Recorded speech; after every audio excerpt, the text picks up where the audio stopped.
want a lawyer. Those days are gone.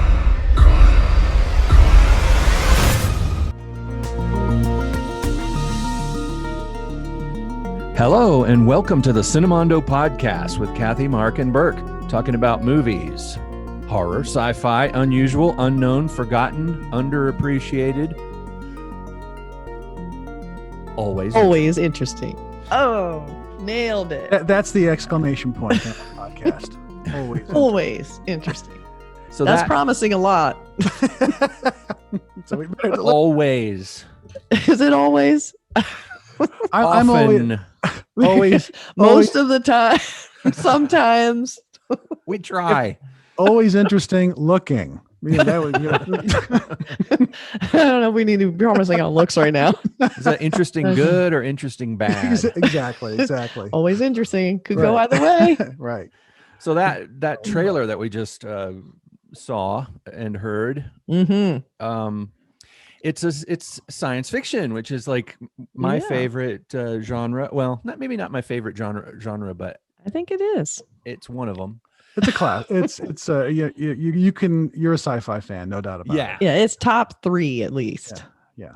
Genre. Yeah. Yeah. But the movie is something that I never heard of until you guys told me about it. It's called Captive State, and it is for sure a sci-fi movie. It's like I would classify this as hard science fiction because it's not like a children's film. It's not like a shoot 'em up, aliens versus humans, and it's you really have to think about it. It's got elements of a lot of different types of film kind of put into a science fiction landscape.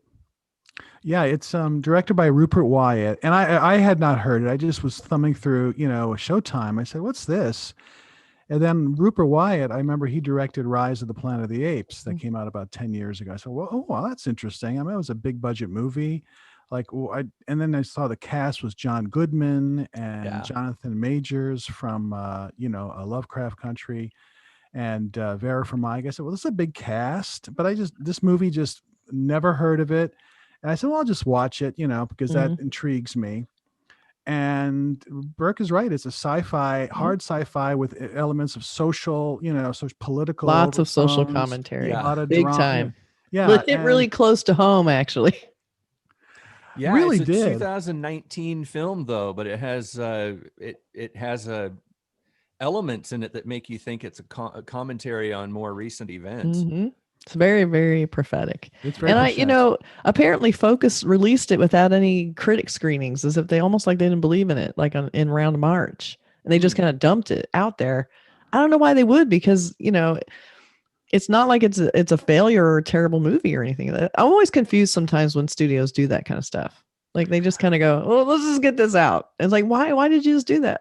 Well, it kind of did it a disservice, I think. I think there's in the world of big studios, it's like they put a lot of money into huge budget films like, Godzilla versus Kong. This is a $250 million movie. We're going to bank on it making money. And then there's the super low budget films that under $1 million or $2 million, which is not a big, it's not a big risk. But this film cost $25 million to make, which isn't that, movies used to be made like that all the time. I made movies like that for that much. But they put nothing behind it, and it only grossed, a total of $8 million. So it didn't do well, but nobody. And he's a proven director. He did a big blockbuster. Like I don't get it. And they had kind of a good cast. It was a really diverse cast, which I really liked. John Goodman, always good. It's good, man. Yeah, it's good. It's all good. Man. It's all good, man. So it was a total surprise. So you think you see something of that just kind of dumped into streaming. You're like, well, I guess I'll watch it, and then you're like, wow, this is kind of intense and great. So let's talk about what it's about. The basic premise of it is a standard trope. It's like something you've seen a million times. It's an alien invasion, and it kind of had some kind of echoes of District 9 and a few other sort of realism based very District 9.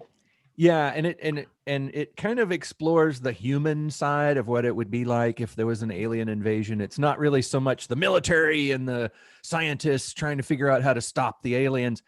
You imagine that stuff went on, and you kind of get hints of it in the opening credits where there was a battle and there was a huge, a whole nother movie's worth of stuff happened. But this is sort of like, I think it's like 15 years after an alien after a successful alien invasion.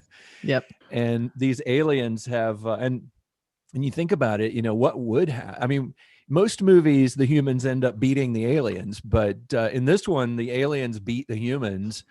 And you kind of ask, you wonder sometimes, like, what would it be like if aliens took over, Well, the thing is, what was so interesting is a lot of people kind of accepted it because they improved things for a lot of people. Like there was diminished unemployment, the economy was better. Yeah. Right. So it's like, they say aliens, I think they mean Republicans. But anyway, they sort of they're called legislators. Yes, we know what those are. We know who they're talking about. So I thought it was really interesting that there was a faction of people who were like, let's just let them stay here. Everything's kind of okay. Then there's the other faction who's like, no, it's definitely not okay. Not for everyone. So I thought that was a really interesting commentary on that. It kind of reminded me, did you guys ever see the show Brain Dead? It was by the Good Wife writer team. Didn't see that. No. It was basically about aliens invaded, and they invaded politics basically. So they took over people's bodies in Washington, D.C. So technically you had the people who weren't invaded by aliens. You had the ones who were, Democrats, Republicans. You decide. And then, the evil people who would do anything, of course, with the aliens. And there's the people who didn't agree with them, which are the Democrats. So it was very, very pointed, but it was very similar. Very similar in tone. And similar to a lot of other shows, like from certain times in history when certain political things were happening, like the original Invasion of the Body Snatchers, right, is a classic. It's a bit of a reactionary thing about the commies and all that, but it's McCarthyism, and McCarthyism, like who's a person I should turn in to the authorities, right. And that idea, it's that idea of which I think is one of the scariest things in scary movies, is the person that you love and trust turns out to be a traitor, Yeah. And this movie has some of that. Captive State has some elements of people you trust, there's betrayals and there's twists. I actually have to admit there were certain, the movie moves. It really runs and moves. It doesn't slow down for you. And if you're a little bit slow, like I am with things, I had to watch it twice, not just saying. Well, I want to see it again because there were a few things I missed. And at the end, like there were a few parts in it where I was like, okay, wait a minute. It's class. It's one of those movies where, you're thrown in. There's a prologue, right, where it happens with the aliens, and you're thrown into that prologue, into the middle of something. You're like, what's going on? And then then it's like you said, 15 years later, and you're thrown into 15 years later, and you're just sort of like have to catch up with what's going on with the characters. So for the first half hour, like, I don't know what's going on, but it's moving. Yeah. And so I'm into it, and then when you, at the end, you go, oh, and then you immediately want to see it again because then it sort of makes sense. I love movies like that. Yeah. I also like how technically digital information was illegal. The aliens made it illegal. So I like that they had to take a society who was used to digital technology and then reversing it. So that's why they had to do everything with like tape and like Polaroid cameras. Like I kind of liked the degrading of the surveillance in a way. It was very interesting how they did that. And they had the people who were kind of resisting that. And, jobs were made by wiping phones and getting rid of digital information. It was just bizarre. Right, little SIM cards get crunched. Very interesting. So it was very smart. I thought the world building was interesting. I thought the filmmaking, I thought it was really well directed. I thought the music was great. The music. Rob Simonson did the soundtrack, the score, and I've been listening to it. And it's really intense and weird and all over the place. And it has great set pieces. There's something that happens at the football stadium in Chicago. It's like that was spectacular. Yeah. Loved Soldier Field, and it's really like, wow, this is good, so high marks for a really interesting story that you have to sort of, if you're watching this at home and you go to, put the wash in the dryer and come back, forget it. You're lost. You're lost. I was trying to watch it like while I'm like doing podcast stuff or, whatever. And I'm trying to watch it here. I'm like, I can't do this. I'm not understanding this movie. I had to stop and I had to start over and just rewatch it. Then of course, once you watch it, like, oh God, I have to watch this again because now I get it. So I'm watching it. I was sitting in a chair aimed at the television, intently paying attention to every second of it. And I still I still need to go back and because there's still characters in there. I'm not sure what side they were on and stuff. Right. It's a satisfying film if you don't go into it expecting a giant, spectacular blockbuster alien invasion movie. There doesn't have those, armies of, military attacking alien spacecraft and aliens duking it out with the good guys and stuff. In fact, you don't see the aliens very much in the film, and in one way I like that. In another way, I kind of wanted to see more of the alien culture and the alienness of the aliens. They were, but in the way that I like it, what I liked about it was the fact that we see what the people see. We know about the aliens what the people in the film know about them. Yes. And you see them blurry and distorted. And there's one scene that I thought was really great where some people are trying to flee and they see something in the distance and you see these shapes and something comes out and it sort of turns into this spiky thing and you don't know what it's doing. And then all of a sudden, it's you wonder, is that the aliens? Are they these, Cloverfield looking things again, but then you get the feeling that maybe there's different types of aliens because there's another one, what they call them, hunters, I guess, who come in and they look more like dudes in armor suits, like bipedal humanoids. Everything's off like the coast, or I guess in Chicago, it's Chicago, Lake Michigan. So there's these spaceships and stuff, weird stuff happening there, or underwater. You get the sense that maybe something's happening underwater, and underground. They keep underground. So it's just, you don't really get a sense, but that is exactly the way you would feel if you were living, as these aliens have come in and taken over the world. And you don't know what's going on, but you have to kind of go along with it, or you have to fight it. And that's what I liked about it, is that it was kind of low tech in a way. Like you do see some aliens, you do see some action, but it's mostly about what would really happen if aliens took over and we had to live under that regime. Like, and on the human level. Yeah, the humans have to deal with the demands of the alien race, and in reward for that, they give us things, but a lot of people know, of course, as we know, nobody can agree on what they want from anyone. So it wasn't enough for a lot of people to be under alien rule. And then, these people are great locations, like these burned out looking warehouses and all, just great looking. The old church. And there were some really beautiful locations in this. Yeah. I think my only beef was that the female characters were pretty minimal. Like, I don't even remember, besides Vera Farmiga. Of course, I can't say her name. I love her, but she still was pretty, she seemed like a pretty shallow character. I mean, I recognized her. I instantly wanted to like her, but I don't really remember a lot of female characters standing out in the movie. But I think as a muscular sort of, masculine energy movie, and it was written by a woman. So, I thought it really succeeded on that level. And I think by casting somebody like John Goodman or even Vera, you instantly have a connection to them. And so you want to like them, you want to believe them, you want to trust them. But you don't really know if you can. So there's this weird sort of conflict as you're watching it. Like, oh, what's going on with this? Like, she has such a weird role. Like, such an odd. Well, again, you're watching, like, what's the scenes? I wasn't even sure if she was real. Like, I thought he was going in this room and fantasizing her or something. I thought maybe she was something that the aliens gave him, like a construct that he was allowed, Yeah. Well, I think a lot of people, the reviewers, when it came out, called it muddled, confusing, whatever, complicated. And I think it's because it is kind of like you have to kind of go along with it. You really don't know what's happening, but it does come together in a satisfying way, and it makes you want to see it again. And then it makes a lot more sense. So for me, that's okay. I don't mind going back and go, oh, this is why they're acting like this. That's fun. I'm okay with the movie being a little too smart for me. Like, like I'd rather they do that than be super boring and like spoon fed every detail where you're already predicting everything that's going to happen. Like, I really had no idea where this was going to go. I didn't know who really was going to win. I mean, I assumed like, will the humans win? I mean, it just seemed impossible. Like, how could they possibly win? They've already lost. Yeah. They've lost, and it's ingrained in the society, Right. So I liked how they sort of had a little pseudo political undertone to it also, but not knowing who to trust, I think, is where the confusion comes in, because you think you can trust this person, you're not sure.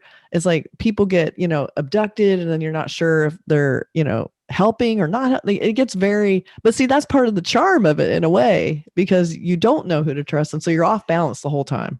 Yeah. It's like Mark was saying, you get thrown into this world and you have to keep up, you're in this place. And if somebody from another alternate reality came into our world, we wouldn't sit here and explain everything about our world to them in dialogue. It was like, this is where we live. This is how it works. Follow along. But one of the things in a film, I think that, and I'm not saying that this is a fault of the film, but normally in films, things are explained in clever ways. And you get the data, you get the data dump in a way that doesn't feel like a hammer, or some, somebody in the show saying, well, since they put up the forbidden zones and humans are not allowed in the forbidden zones, and the only way we can get into forbidden zones is if we have blah, blah, blah, blah, blah. Everybody knows that in this world. You don't have to have somebody explaining that. So the way they did it in here is they showed that there were, they showed these walls and these, these people are not allowed, and the idea of the collars and the little markers that people have to wear, that nobody really says anything about, oh, you have to have this and you have to do this. You just see it and you go, oh, that must be an inhibitor for the little tagger, you figure it out. Yeah. Okay, the collar is a good thing. It helps. So. And the little weird physicality thing with the little weird lump in everyone's neck, that was super creepy to me. It was like a little every time they showed it, I was like, some sort of biological technology that and then just the paranoia and not knowing where the movie might take this one character. I thought Ashton Sanders was amazing in it, because instantly you like this guy. He's just so vulnerable and so great. And that was kind of like how it affected people kind of like, that weren't at the top of the, basically rich people, versus poor people. You get to see how this was affecting everyone, including people like him, who basically you don't have much of a choice. You have to work in the factory, or what else are you going to do? You have to work for the aliens, because what else can you do? So it was a great little, great kind of construct of having him be your way in, because you're down there, of course, sympathizing with him. And then you have the kind of murky John Goodman character, and he was super creepy, not funny. Don't expect any humor. He was very grim, but you still like him, I mean, the little tiny moment you get to see John Goodman is a scene at the end, the very end, where you kind of see life before the aliens. You're like, oh, that's John Goodman. That's the one I know, Yeah. But I ultimately thought it was very effective. And the relationship between Ashton Sanders' character, Gabriel, and his brother, played by Jonathan Majors, was really interesting, because I really didn't know what, I said, I guess these are the good guys, but I don't really know. I was having a tough time figuring out their relationship. What was he doing? Why was there strife there? But then again, that's a thing that it's answered at the end. So all those questions you have, if you're watching the movie, it comes together in the end. You have to go back and see it again, because just to sort of solidify in your mind what's happening. And you should, because you can kind of relax and watch it. Like, you're kind of trying to keep up, and it's very intelligent. You're just moving fast, like you said, and you're kind of trying to keep up. You can watch it a second time, kind of knowing, and you can kind of ease in, and then you can see a lot more detail. You start seeing how it's really, in a very clever way, kind of laying out the plot lines, and that's worth a second watch, definitely. I understood the film, but there's a lot about it I didn't get, and I'm sort of playing like I understood it better than I probably really did. So in order to not look stupid, I'm going to ask that after we finish recording the podcast, Mark, if you could explain the film to me. The ending? Oh, God. I was confused by the ending at first. I went, wait, what? Yeah. And then when I watched it the second time, I'm like, oh, it gets even more ingenious and amazing. Like, I was like, oh, that's what. Yeah, So it's- good. Well, and, what was I thought the cool, like complicated level that it was on was that it wasn't just the aliens that were the bad guys. You know, Right. you also had the humans that didn't agree. Like some people agreed with what the aliens were doing. So Yeah, you weren't right. just fighting the aliens, you were fighting for people who were fighting for the aliens. Yeah. Like it's very multi-leveled. Yeah. Yeah. And I'll just go back to the music again because I've been playing that a lot, the whole soundtrack. So good. It's just really that propulsive kind of stuff that just makes a movie that much better. Mhm. And Yeah. I thought it had a weird alien vibe to it, like almost like some weird siren in the background calling us. It was just really good. And it was like, Yeah. it really accentuated the scenes at the Yeah. football field and some of the other stuff. So Yeah, the sound. I mean, it's a completely professional film. There's nothing amateurish or cheesy about it. No, very well A couple done. of digital effects didn't we're a little quite iffy. Yeah. work for me. There was Yeah, a I couple agree. of shots, and oddly enough, the one shot that I did not like, digital effect shot that I thought was a little bit badly comped or something. They used it twice, and Maybe it's I- intentional. I know which one it is. yeah, the ship Yeah. going across the water. Yes. It was Oh. one of those things where the camera was following something and the thing it's following stays so still in the shot that it looks like it's painted on a piece of glass in front of the camera that they're moving. And also the comping, you know, the levels, the depth and all that, it didn't look fogged enough. It didn't look, you know, that kind of stuff, little technical things. But otherwise, I thought it made it look extra alien that way, though. It didn't react the way I expected it to react in the environment. Like it was weird. Like it was sort of acting independently. So I kind of gave it that. It looked like a rock. It almost looked like the it looked like a big rock Gibraltar flying through on the air. side or something, which was Which was interesting. cool. I don't like know. I like the sentries or whatever they were that were kind of like on the jetty, like those three. I don't know what they were. Yeah, those are very cool. Stone like things. Pacific Creepy. Rim Jaegers Yeah, standing by. that It was neat. super creepy. But so those there's always were this imminent alien threat. technology, right? Yeah, I think so. I got the yeah. impression they were. Yeah, Yeah, absolutely. if they're weird looking, it's alien. Of course. Well, they, of course, they've been there for 9 or 10 years or whatever it is, so they had time to set things up. Yeah, that's So, true. but it's one of those surprises. I actually did a blog. If you go to our website, Saw that. cinemondopodcast.com, I talked about how one of the joys of streaming at home is like you come across a movie that you just, what is this? You have no idea, and you're pleasantly surprised. I think that's Yeah. great. You go, oh my God, here, this movie. I have a feeling this movie will have a life as maybe a cult film Yeah. or something that gets appreciated down the road a little bit more than it, has already. That's just my gut feeling. It And feels it's the like- perfect Cinemondo movie because I feel like it's one of those hidden gems that we always like to find and give more life to by talking about it and letting people know about it. Because I don't know if anyone would even bother looking at it. It's just like, what? And when you say Captive State, I'm like, oh, is this some kind of cult thing? Like, I'm like, Oh, I was going to thought it was I some went and looked weird and went, YA oh. thing. Yeah. yeah. It's underappreciated, as we always like to say. But it's always interesting. Yeah. But Yes. it's hard sci-fi, it's not I mean, I would But recommend with it to emotion anyone. and is a lot about relationships. So it is hard sci-fi around the edges, but I feel ultimately it's about the people and how they live. Yeah. So that's what I liked about it. It's not off-putting in that you're just going to see a bunch of hardware Right. and then a lot of people talking in monotone and with the weird droning music. It's like Right. it's alive inside there. So And even the small roles. even though like, that's good sometimes. There's that actor who I think he was in The Wire, who played one of the good guys. His name is James Ransom. He had the beard. He's like always interesting to watch. There's a lot of the smaller roles were also well cast. Yeah. And really well done. It was like, aside from those shots, I agree with Burke on those two special effects shots. Didn't work for me either for whatever reason. But the the rest worked of for it- me. I was okay with it. The rest of it was really like top notch. I was very, very happy to watch it and very happy to recommend it. Yeah. We are recommending it to you people right now. And it's a film that wasn't shot in Los Angeles. It was shot evidently in Chicago. I mean, there were some shots where you see the people, at the end when they're walking and you see the skyline of Chicago behind them. And I think, I'm not sure, but I think there was a lot of real locations. I don't get the impression that there were any digital locations. And there were a lot of really cool, grungy locations, which, like burned out neighborhoods and stuff, which I think they maybe scouted and found these places. And, the place that supposedly there was this horrible battle and they leveled this town. There's a place that looks like a town that's been leveled, but I imagine it's just a gnarly neighborhood in Chicago somewhere. Well, yeah. Well, they keep talking about Pilsen, and I said, "What is Pilsen?" And that is an actual real neighborhood in Chicago. That's funny. And same with the other. I can't remember the name of the one that you're talking about, Burke. It was where the war in something Montego City. I forgot what it was called. Yeah, or something like that. It's where the brother apparently became the hero. And right.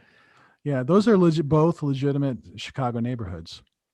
So yeah. It's very Chicago centric. Kevin Dunn, who plays like the bad political guy in this, the mayor or whatever, he's a Chicago. He was great. He's in all Chicago. He's always plays in every Chicago movie. He was in that Kevin Bacon one, Stir of Echoes. That's a Chicago movie. He played in that. So another good little movie. Yeah, very good.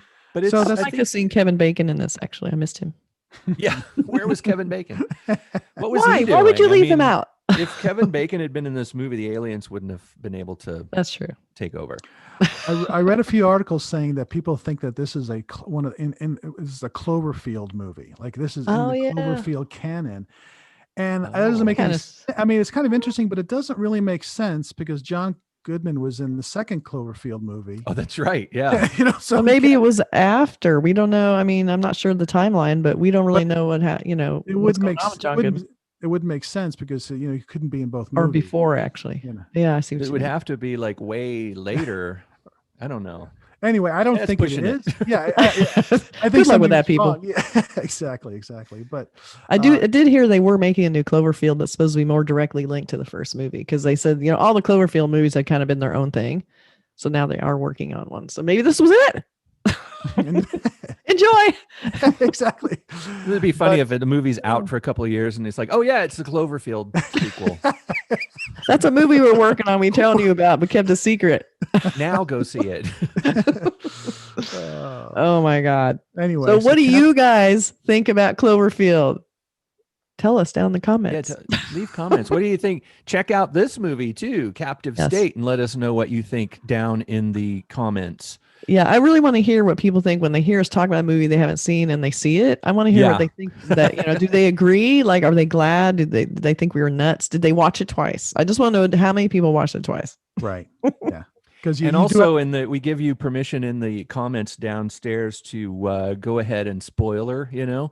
Because if it's in the comment and you say spoiler warning, you gotta preface it.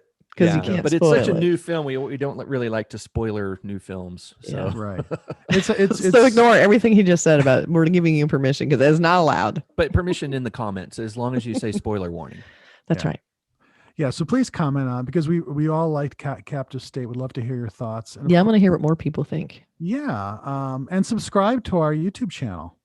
If you're watching on YouTube, subscribe and like. Join us. And come to the alien side. Join us. Even though they don't like technology. But we do. Bring it on. So it was a pleasant surprise for me, and I'm glad you guys liked it. And I'm glad you guys told me to watch it. And now we forced Burke to watch it. Some things he refuses to watch, which is probably good. I'm like Alex in Clockwork Orange. Mark and I watch a lot of bad stuff so we can wean out the good stuff for Burke. Yes. We're like scrubbing bubbles because you don't have to. I'm like the prince, and you're my food tasters. So how was this film? Did Mark or Kathy watch it? Mark is dead, so we should watch it. Sorry, Mark is not here anymore. He gave me a bad film recommendation. He has resigned. He has gone to the cornfield. He's wished into the cornfield for that bad recommendation. Oh my God. All right. That's it. Captive State. Check it out. I saw it on Showtime, but you can find it other places, I'm sure. Yep. And watch our other videos that we have. We have tons of stuff where because we cannot shut up about movies. Now we do solo reviews sometimes just for the hell of it. Short ones, little bite size. So take it. Yes. Getting out of control, people. We're taking over. Yeah. One subscriber at a time. Yeah. Cinemondo Empire. Slowly. One subscriber at a time. One subscriber per week. No, it's like a big purple plush octopus toy draped over the globe. That's right. Yes. Like Sherwin-Williams, we're covering the world. Dun, dun, dun. Okay. All right. Take Captive care, State. Check it out. And check us out, and please comment and go to our, on podcasting. We're all over the place, and do that and see our past episodes. We've got like 130 of them or something. So You literally can't get away from us. You might as well just give in. We are there. We're like the aliens. Yeah. Can't win. Just listen. It's always fun to do these, and thanks very much for watching and listening. We appreciate it. Thank you. Bye. Thanks. See you later. Get Bye. that. Take care. Bye. I gotta take a call. We'll be right back. Yeah.